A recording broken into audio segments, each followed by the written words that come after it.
Okay, what we have for today is solving exponential equations. So it's just equations that have that involve exponentials. So what we're going to be looking at today is how do we solve these? So if I look at this first problem, right, I see they both have a base of what? 3.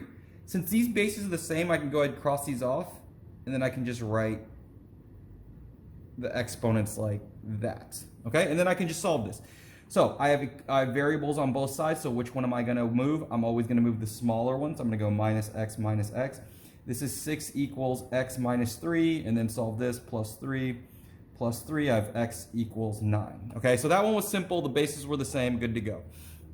Now this one, they're not the same. But again, I can look at them. So what I'm always going to do when my bases are different, I'm going to look at the bigger one. Okay, this is 4. Can I write 4 as possibly a different exponential? Well, I go here. Remember, I'm looking on the right side for these numbers. So this equals 4, equals 8, equals 16. I'm looking at that number. Equals 4, I can see that I can write this as 2 to the 2 power. 4 is equal to 2 to the 2 power. So I can go in here and replace 4 as 2 to the 2 power. X minus 1 equals 2 to the x plus 5. Well, I see parentheses here, and I see this. I'm going to go ahead and distribute this in like this. So this is going to be 2 to the 2x minus 2 equals 2 to the x plus 5. And now look, I've made my bases the same, so I can do exactly what I did on the previous problem. All right, I have letters on both sides. Which one am I going to move first? Always the smaller one. And then solve it up. Okay. All right, so last problem.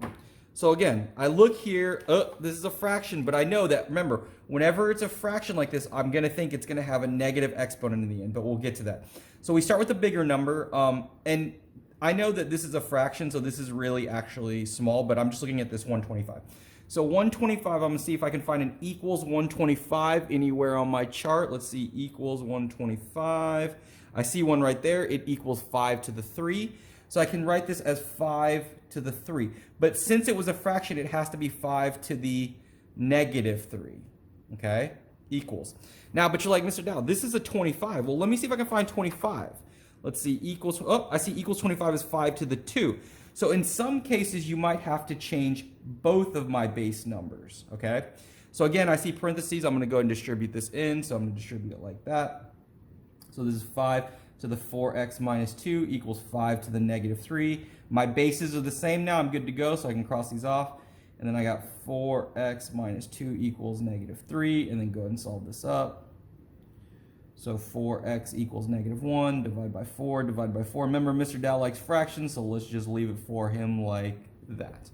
Okay, and that's what we got for today. Let's go.